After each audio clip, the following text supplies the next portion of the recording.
what up guys, it's me, Mecha Otaku Gamer here, back at it again with another video. And I'm going to share with you guys my top favorite JRPGs that I believe have way more value to them than you might expect. These are games that you can sink hundreds of hours into, not just in the story, but with the fact that there's like some of these games have multiple endings, they have a lot of side content to deal with, and there's just so many different things you can do in these games.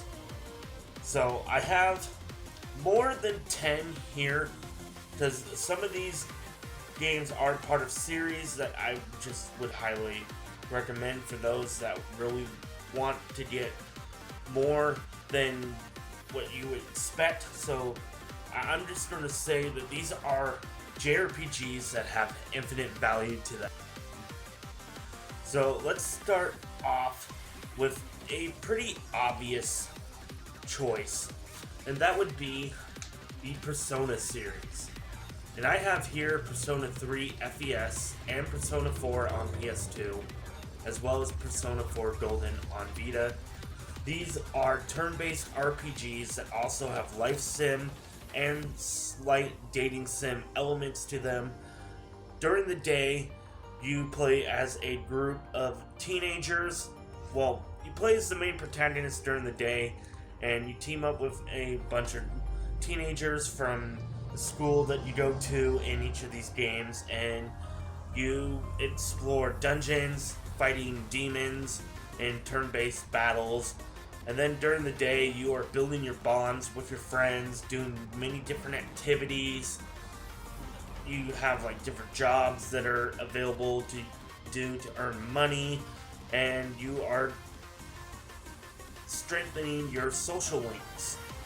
I almost kind of spaced out there on what I was going to say, but the Persona series, these are games that you can sink well over 100 hours into them and have multiple different styles of playthroughs with them. You can build up your different social links in many different ways, and I would highly recommend playing any of the Persona games. My favorite out of the series so far is Persona 4. Even though I haven't beaten it yet, I just really did the characters in Persona 4, and I really love the Persona series. And I will be getting Persona 5 Royal. I used to have it in my collection, but I don't anymore, and I want to get it on PS5 or PS4. So yeah, so next up, I wanted to share with you guys the Legend of Heroes, Trails of Cold Steel. Or just like any of the Trails games. These are the only two I have in my collection, and these are games that are notoriously long. You can put at least 100 hours just into the story alone with these games. And just like the Persona series, you have like social sim elements during the day where you can build bonds with the millions of different side characters that are all important to the plot. You even can wind up having the main character, Reen Schwarzer, date any of the girls in the game as far as I know, and there's just a whole lot of different things to do in the Trails series, let alone the Cold Steel arc. And I am planning on getting more of the Trails series. I'm starting with Cold Steel. I know some people might say that's blasphemy, but that's where I want to start with the Trails series. Now, next up, got some more kind of like obvious ones as well as an honorable mention, but I want to mention Monster Hunter as one that has infinite value because you can sink over dozens, hundreds, thousands of hours into Monster Hunter, building up different builds with different armor sets and weapons, fighting the monsters over and over and over again to get even stronger. Now, I do just have the original on PlayStation 2. I used to have a lot more in my collection, and I'm planning to build back up my Monster Hunter collection. But I also wanted to give an honorable mention to Freedom Wars, which is a Monster Hunter clone. on the Vita, and from what I hear is one of the best Vita games out there. Now, similar to Monster Hunter would be God Eater. This is my next choice. So God Eater is basically like Bandai Namco's answer to Monster Hunter, but with more anime and more of a story to them. And I have both God Eater 2 Rage Burst on the PlayStation 4, which comes with God Eater Resurrection, which is an enhanced version of the first game. And then I have God Eater 2 on the Vita, which is Japanese. Now next up, I got two games that are kind of like you have to play one and the other, and as they take place during the same time, just from different perspectives. And that is the Digimon Story Cyber Sleuth series, with Digimon Story Cyber Sleuth and Hacker's Memory. Trying to get a little focus there. And from what I have looked up, these games have at least a combined total of around 400 hours of content that you are able to dive into. There is over 320 different Digimon in Hacker's Memory, as well as over 200 Digimon in the original game. So that is like over 500 Digimon that you are able to use in battle. These are kind of like Pokemon games, but a bit more mature in the themes, as they are rated T for fantasy violence, crude humor, and whatnot. And I really do enjoy playing these games. I've played at least 10 hours of Hacker's Memory, and I really ended up liking it. This is basically like Bandai Namco's answer to Pokemon. So I would highly recommend playing these. You can find them for dirt cheap on the PS4, and they are available on the Vita as well as the Switch for the Complete Edition. Now, next up, I also have another couple of games that are part of the same series, and that is Star Ocean. Now, you may be asking, like, why am I choosing Star Ocean? Now, I mentioned at the beginning of this video that some of these games do have multiple endings, so if you want to get these multiple endings, you would have to play through the games multiple times, and there are different recruitable characters in the Star Ocean series, so one playthrough could be different from another, and there's so many different things that you can do in these games. Now, Star Ocean Till the End of Time is one of my personal favorites, and it's the first ever action RPG I ever played, and I sunk over 100 hours into this game just through the story alone and doing some of the side content. The story itself could probably be beaten in about 60 hours, but there is so much you can do in Star Ocean Till the End of Time. And the same can be said about Star Ocean The Second Story R, one of my personal favorite RPGs of all time, and my favorite game of 2023, and they all have multiple endings. So I would highly suggest, if you want to get a lot more out of just the base value for these games, to check out the Star Ocean series. And another game that I am going to put in this list is Metal Saga, as it is another game with multiple different endings. This is kind of like a game where you can do whatever you want. It's kind of open-ended. There's a lot of different quests that you can take on that can lead to different endings and different recruitable characters. Now, it's a post-apocalyptic turn-based RPG set in the Metal Max universe, and you can play as this character whose name I completely forgot.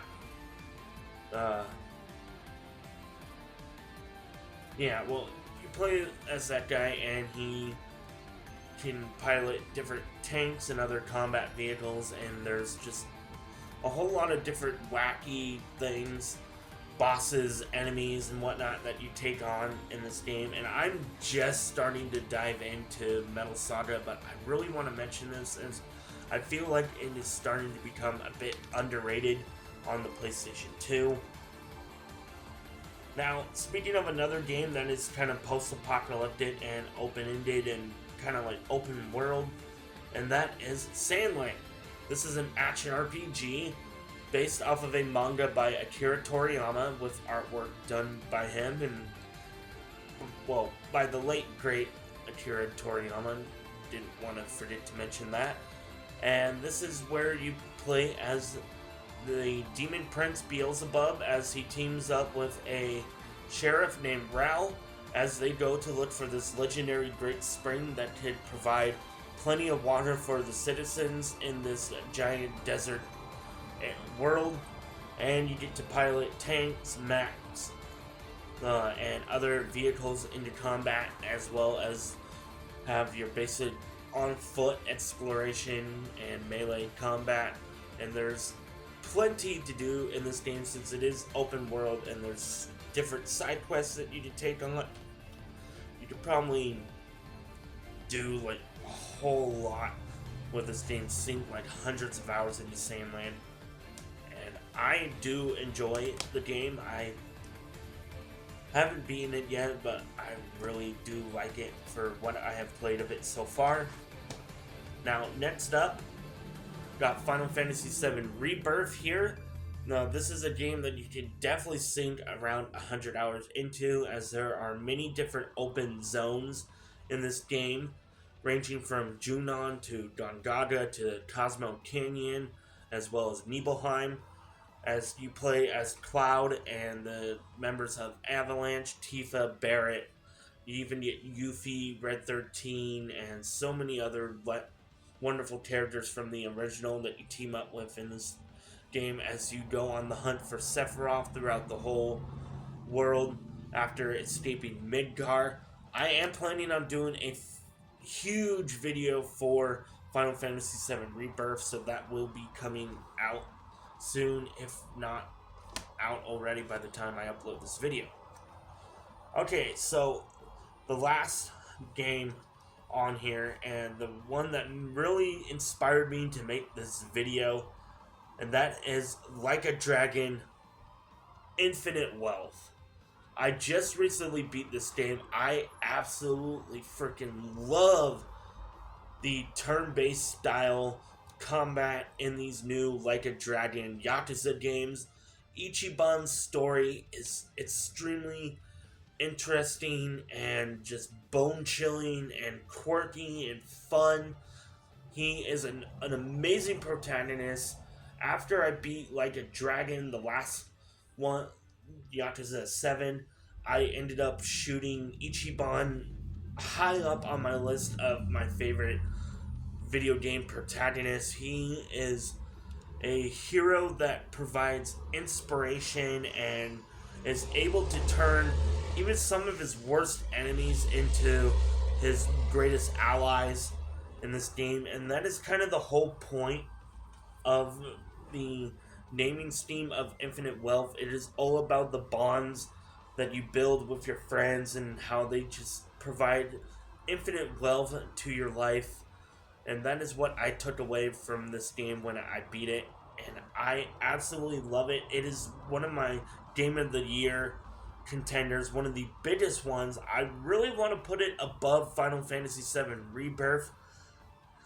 Graphics-wise, it is not on the same level, but gameplay-wise, story-wise, emotional-wise, I felt like this is above Rebirth, but it's kind of hard to say. I will have to make that determination by the end of the year. But Like a Dragon Infinite Wealth not only has a very deep and somewhat long story. I clocked in at 70 hours when I beat the game, but there are so many things to do. I got sucked into doing like almost all of the side stories, doing some of the mini games. One of my favorites is called Crazy Delivery. Now, I did do a full impressions video, and I will be doing a full review on Like a Dragon Infinite Wealth, so stay tuned for that. And that is going to be it for this list of my top 10 JRPGs with infinite value to them. So many hours of gameplay that you can sink into these games and still have a lot of fun with honorable mentions. Like there's just so many that I couldn't include just 10. I had to include some games from well, multiple series and just multiple entries in these series, and you get where I'm coming from. So if you guys really enjoyed this video, please let me know by smashing that like button, subscribing, ringing that notification bell so you can stay up to date on when I upload. And let me know if there are some other games that you think that should be added to this list in the comment section below. And with that, I am Mecha Otaku Gamer. I will see you guys in the next video.